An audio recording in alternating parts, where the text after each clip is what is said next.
मधुबन के बाबा, मधुबन के बाबा मुरली वाले, आपका क्या कहना, आपका क्या कहना। ओम शांति। आज 17 फरवरी 2025 के साकार मधुर महावाक्य हैं। आज मीठे मीठे बाप दादा बोले, मीठे बच्चे, बाप तुम्हारा मेहमान बनकर आया है तो तुम्हें आदर करना है। जैसे प्रेम से बुलाया है ऐसे आदर भी करना है, निरादर ना हो। बाबा ने कहा, मीठे बच्चे, बाप तुम्हारा मेहमान बनकर आया है तो तुम्हें आदर करना है। जैसे प्रेम से बुलाया है ऐसे आदर भी करना है, निरादर ना हो। बाबा ने आज प्रश्न पूछा कि कौन सा नशा तुम बच्चों को सदा चढ़ा रहना चाहिए। यदि नशा नहीं चढ़ता है तो क्या कहेंगे? तो उत्तर में बाबा ने समझाया कि ऊंचे ते ऊंची आसामी इस पतित दुनिया में हमारा मेहमान बनकर आया है। यह नशा सदा चढ़ा रहना चाहिए, परंतु नंबरवार यह नशा चढ़ता है। कई तो बाप का बनकर भी संशय बुद्धि बन हाथ जो छोड़ जाते हैं, तो कहेंगे इनकी तकदीर। ओम शांति, ओम शांति।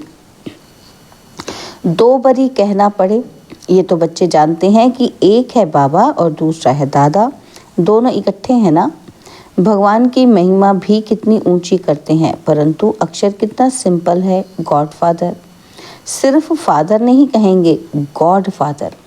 वह है ऊंच ते ऊंच, उनकी महिमा भी बहुत ऊंच है। उनको बुलाते भी पतित दुनिया में है। खुद आकर बतलाते हैं कि मुझे पतित दुनिया में ही बुलाते हैं, परंतु पतित पावन वो कैसे हैं, कब आते हैं, ये किसी को भी पता नहीं। आधा कल्प सतयुग त्रेता में किसका राज्य था, कैसे हुआ, किसी को ये पता ही नहीं है। पतित पावन बाप आते भी ज़रूर हैं। उनको कोई पतित पावन कहते, कोई लिबरेटर कहते हैं। पुकारते हैं कि स्वर्ग में ले चलो। सबसे ऊंच ते ऊंच है ना, तो उनको पतित दुनिया में बुलाते हैं कि आकर हम भारतवासियों को श्रेष्ठ बनाओ। उनका पोजीशन कितना बड़ा है, हाईएस्ट अथॉरिटी है। उनको बुलाते हैं जबकि रावण राज्य है। नहीं तो इस रावण राज्य से कौन छुड़ावे। ये सब बातें तुम बच्चे सुनते हो तो नशा भी चढ़ा रहना चाहिए, परंतु इतना नशा चढ़ता नहीं है। शराब का नशा सभी को चढ़ जाता है, ये नहीं चढ़ता है। इसमें है धारणा की बात, तकदीर की बात है। तो बाप है बहुत बड़ी आसामी। तुम्हारे में भी कोई कोई को पूरा निश्चय रहता है। निश्चय अगर सबको होता तो संशय में आकर भागते क्यों? बाप को भूल जाते हैं। बाप के बने फिर बाप के लिए कोई संशय बुद्धि नहीं हो सकता, परंतु यह बाप है वंडरफुल। गायन भी है, आश्चर्यवत बाबा को जानंती, बाबा कहंती, ज्ञान सुनंती सुनावती, अहो माया फिर भी संशय बुद्धि बनावंती। बाप समझाते हैं, इन भक्ति मार्ग के शास्त्रों में कोई सार नहीं है। बाप कहते हैं, मुझे कोई भी जानते ही नहीं। तुम बच्चों में भी मुश्किल कोई ठहर सकते हैं। तुम भी फील करते हो कि वह याद स्थायी ठहरती नहीं है।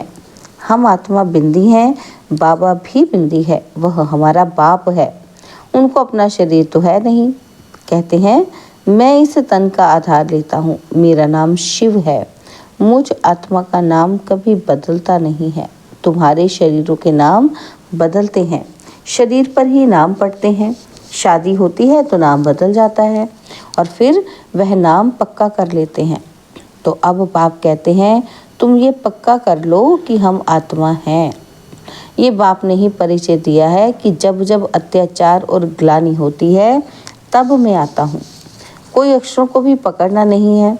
बाप खुद कहते हैं, मुझे पत्थर भीतर में ठोक कितनी ग्लानि करते हैं। यह भी नई बात नहीं।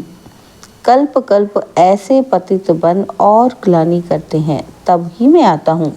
कल्प कल्प का मेरा पाठ है, इसमें अदला बदली हो नहीं सकती। ड्रामा में नूंद है ना। तुमको कोई कहते हैं कि सिर्फ भारत में ही आता है, तो क्या भारत ही सिर्फ स्वर्ग बनेगा? हाँ, यह तो अनादि अविनाशी पाठ हो गया ना। तो बाप कितनी ऊंच ते ऊंच है, कितना पतितों को पावन बनाने वाला बाप कहते हैं, मुझे बुलाते ही इस पतित दुनिया में है, मैं तो सदा पावन हूँ, मुझे पावन दुनिया में बुलाना चाहिए ना।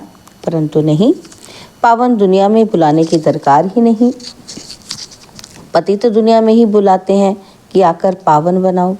मैं कितना बड़ा मेहमान हूँ, आधा कल्प से मुझे याद करते आए हो। यहाँ कोई बड़े आदमी को बुलाएंगे करके 1-2 वर्ष बुलाएंगे कि फलाना इस वर्ष नहीं तो दूसरे वर्ष आएगा। इनका तो आधा कल्प से याद करते आए हो, इनके आने का पाठ तो फिक्स हुआ पड़ा है, ये किसी को भी पता नहीं है। बहुत ऊंच ते ऊंच बाप है। मनुष्य बाप को एक और तो प्रेम से बुलाते हैं और दूसरी ओर महिमा में दाग लगा देते हैं। वास्तव में यह बड़े ते बड़ा गेस्ट ऑफ ऑनर है, जिसकी ऑनर को दाग लगा दिया है। कह देते हैं कि वे पत्थर ठिक्कर सब में है, कितनी हाईएस्ट अथॉरिटी है, बुलाते भी बड़े प्रेम से हैं, परंतु है बिल्कुल बुद्धू। मैं ही आकर अपना परिचय देता हूँ कि मैं तुम्हारा फादर हूँ, मुझे गॉड फादर कहते हैं। जब सब रावण की कैद में हो जाते हैं तब ही बाप को आना होता है, क्योंकि सब है भक्तियाँ अथवा ब्राइड्स, सीताएं, और बाप है ब्राइड ग्रूम राम। तो एक सीता की बात नहीं है, सब सीताओं को रावण की जेल से छुड़ाते हैं। यह है बेहद की बात, यह है पुरानी पतित दुनिया। इसका पुराना होना फिर नया होना एक्यूरेट है। यह शरीर आदि तो कोई जल्दी पुराने हो जाते, कोई जास्ती टाइम चलते हैं। यह ड्रामा में एक्यूरेट नोंद है। पूरे 5000 वर्ष बाद फिर मुझे आना पड़ता है। मैं ही आकर अपना परिचय देता हूँ और सृष्टि चक्र का राज समझाता हूँ। किसी को भी ना मेरी पहचान है, ना ब्रह्मा विष्णु शंकर की, और ना लक्ष्मी नारायण की, ना राम सीता की पहचान है। ऊंचे ते ऊंचे एक्टर्स ड्रामा के अंदर तो यही है तो मनुष्य की बात। कोई 8-10 भुजा वाले मनुष्य नहीं है। विष्णु को 4 भुजा क्यों दिखाते हैं, रावण के 10 शीश क्या है, ये किसी को भी पता नहीं। बाप ही आकर सारे वर्ल्ड के आदि मध्य अंत का नॉलेज बताते हैं। कहते हैं मैं हूँ बड़े ते बड़ा गेस्ट, परंतु गुप्त। यह भी सिर्फ तुम ही जानते हो, परंतु जानते हुए भी फिर भूल जाते हो। उनका कितना रिगार्ड रखना चाहिए, उन्हें याद करना चाहिए। आत्मा भी निराकार और परमात्मा भी निराकार, इसमें फोटो की भी बात ही नहीं। तुमको तो आत्मा निश्चय कर बाप को याद करना है, देह अभिमान छोड़ना है। तुम्हें सदैव अविनाशी चीज को देखना चाहिए। तुम विनाशी देह को क्यों देखते हो, देही अभिमानी बनो। इसमें ही मेहनत है। जितना याद में रहेंगे उतना कर्मातीत अवस्था को पाए ऊंच पद पाएंगे। बाप बहुत ही सहज योग अर्थात याद सिखलाते हैं। योग तो अनेक प्रकार के हैं, याद अक्षर ही यथार्थ है। परमात्मा बाप को याद करने में ही मेहनत है। कोई बिरला सच बताते हैं कि हम इतना समय याद में रहा, याद करते ही नहीं हैं तो सुनाने में लज्जा आती है। लिखते हैं सारा दिन में 1 घंटा याद में रहे तो लज्जा आनी चाहिए ना। ऐसा बाप जिसको दिन रात याद करना चाहिए और हम सिर्फ 1 घंटा याद करते हैं, इसमें बड़ी गुप्त मेहनत है। बाप को बुलाते हैं तो दूर से आने वाला गेस्ट हुआ ना। बाप कहते मैं नई दुनिया का गेस्ट नहीं बनता हूँ, आता ही पुरानी दुनिया में हूँ तो नई दुनिया की स्थापना आकर करता हूँ। ये पुरानी दुनिया है, ये भी कोई यथार्थ नहीं जानते, नई दुनिया की आयु ही नहीं जानते। बाप कहते हैं ये नॉलेज मैं ही आकर देता हूँ और फिर ड्रामा अनुसार ये नॉलेज गुम हो जाती है और फिर कल्प बाद ये पाठ रिपीट होगा। मुझे बुलाते हैं, वर्ष वर्ष शिव जयंती मनाते हैं। जो होकर जाते हैं तो उनकी वर्षी मनाते हैं। शिव बाबा की भी 12 मास बाद जयंती मनाते हैं, परंतु कब से मनाते आए हैं ये किसी को भी पता नहीं है। सिर्फ कह देते कि लाखों वर्ष हुए। कलयुग की आयु ही लाखों वर्ष लिख दी है। बाप कहते हैं यह है 5000 वर्ष की बात। बरोबर इन देवताओं का भारत में राज्य था ना। तो बाप कहते हैं, मैं भारत का बहुत बड़ा मेहमान हूँ, मुझे आधा कल्प से बहुत निमंत्रण देते आए हो। जब बहुत दुखी होते हैं तो कहते हैं कि हे पतित पावन आओ, तो मैं आया भी हूँ पतित दुनिया में, रथ तो हमको चाहिए ना। आत्मा है अकाल मूर्त, उनका ये तख्त है। बाप भी अकाल मूर्त है, इस तख्त पर आकर विराजमान होते हैं। ये बड़ी रमणीक बातें हैं और कोई सुने तो चकित हो जाए। अब बाप कहते हैं, बच्चे मेरी मत पर चलो। समझो, शिव बाबा मत देते हैं, शिव बाबा मुरली चलाते हैं। यह कहते हैं मैं भी उनकी मुरली सुनकर बजाऊंगा। तो सुनाने वाला तो वह है ना। यह नंबर 1 पूज्य तो फिर नंबर 1 पुजारी बना। तो अभी ये पुरुषार्थी है। बच्चों को हमेशा समझना चाहिए कि हमको शिव बाबा की श्रीमत मिली है। अगर कोई उल्टी बात भी हुई तो वो सुलटी कर देंगे। यह अटूट निश्चय है तो रिस्पॉन्सिबल शिव बाबा है। यह ड्रामा में नूंद है। विघ्न तो पड़ने ही हैं, बहुत कड़े कड़े विघ्न पड़ते हैं, अपने बच्चों के भी विघ्न पड़ते हैं। तो हमेशा समझो कि शिव बाबा समझाते हैं तो याद रहेगी।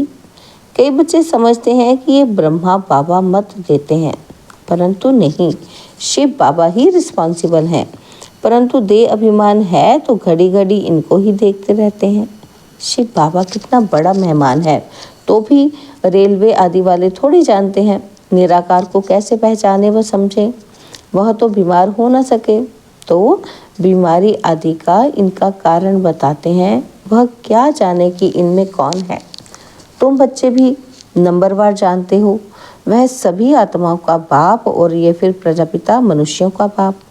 तो ये दोनों कितने बड़े गेस्ट हो गए। बाप दादा कहते हैं जो कुछ होता है ड्रामा में नूंद है। मैं भी ड्रामा के बंधन में बांधा हुआ हूँ, नूंद बिगर कुछ कर नहीं सकता हूँ। माया भी बड़ी दुष्टर है। राम और रावण दोनों का पार्ट है। ड्रामा में रावण चैतन्य होता तो कहता मैं भी ड्रामा अनुसार आता हूँ। यह दुख और सुख का खेल है। सुख है नई दुनिया में, दुख है पुरानी दुनिया में। नई दुनिया में थोड़े मनुष्य और पुरानी दुनिया में कितने ढेर मनुष्य हैं। पतित पावन बाप को ही बुलाते हैं कि आकर पावन दुनिया बनाओ, क्योंकि पावन दुनिया में बहुत सुख था, इसलिए ही कल्प कल्प पुकारते हैं। बाप सबको सुख देकर जाते हैं। अभी फिर पाठ रिपीट होता है, दुनिया कभी खलास नहीं होती, खलास होना इम्पॉसिबल है।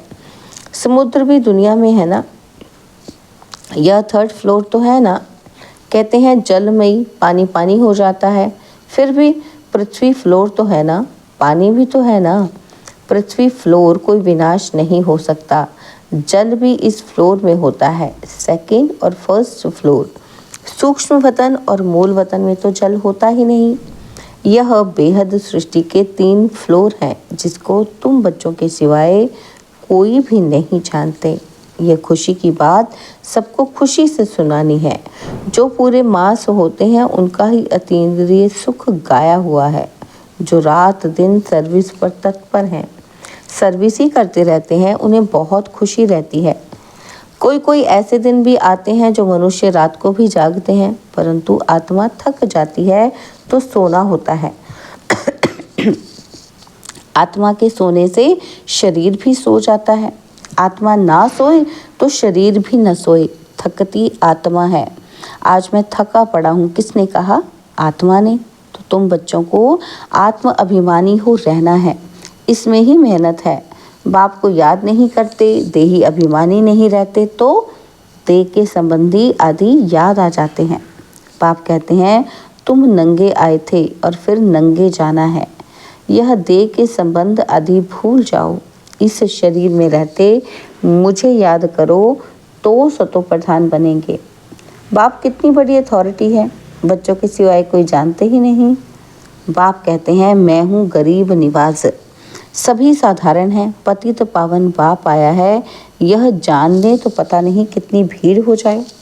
बड़े बड़े आदमी आते हैं तो कितनी भीड़ हो जाती है। तो ड्रामा में इनका पाठ ही गुप्त रहने का है। आगे चल आहिस्ते आहिस्ते प्रभाव निकलेगा और विनाश हो जाएगा। सब थोड़े मिल सकते हैं, याद करते हैं ना, तो उनको बाप का परिचय मिल जाएगा, बाकी पहुंच नहीं पाएंगे। जैसे बांधेली बच्चियां मिल नहीं पाती हैं, कितने अत्याचार सहन करती हैं, विकार को छोड़ नहीं सकते हैं, तो कहते हैं सृष्टि कैसे चलेगी। अरे सृष्टि का बोझ बाप पर है कि तुम पर? बाप को जान लेवें तो फिर ऐसे प्रश्न ना पूछें। बोलो पहले बाप को तो जानो, फिर तुम सब कुछ जान जाएंगे। समझाने की भी युक्ति चाहिए। अच्छा, मीठे मीठे सिकिलदे बच्चों प्रति माता पिता बाप दादा का याद प्यार और गुड मॉर्निंग। रूहानी बाप की रूहानी बच्चों को नमस्ते। हम रूहानी बच्चों की रूहानी बाप दादाजी को दिलवा जान सिकवा प्रेम से नमस्ते। ओम शांति। प्यारे बाबा, मीठे बाबा, मेरे बाबा, शुक्रिया बाबा, शुक्रिया बाबा, शुक्रिया। धारणा के लिए मुख्य सार है। पहला पॉइंट है, सदा ही हाईएस्ट अथॉरिटी बाप की याद में रहना है। विनाशी देह को ना देख देही अभिमानी बनने की मेहनत करनी है। याद का सच्चा सच्चा चार्ट रखना है। और सेकंड पॉइंट है, दिन रात सर्विस में तत्पर रह अपार खुशी में रहना है। तीनों लोगों का राज सबको खुशी से समझाना है। शिव बाबा जो श्रीमत देते हैं उसमें अटूट निश्चय रखकर चलना है। कोई भी विघ्न आए तो घबराना नहीं है। रिस्पॉन्सिबल शिव बाबा है, इसलिए संशय ना आए। बाबा ने आज वरदान दिया, श्रेष्ठ वेला के आधार पर सर्व प्राप्तियों के अधिकार का अनुभव करने वाले पद्मा पदम भाग्यशाली भव। श्रेष्ठ वेला के आधार पर सर्व प्राप्तियों के अधिकार का अनुभव करने वाले पद्मा पदम भाग्यशाली भव। जो श्रेष्ठ वेला में जन्म लेने वाले भाग्यशाली बच्चे हैं, वह कल्प पहले की टचिंग के आधार पर जन्मते ही अपनेपन का अनुभव करते हैं। वह जन्मते ही सर्व प्रॉपर्टी के अधिकारी होते हैं।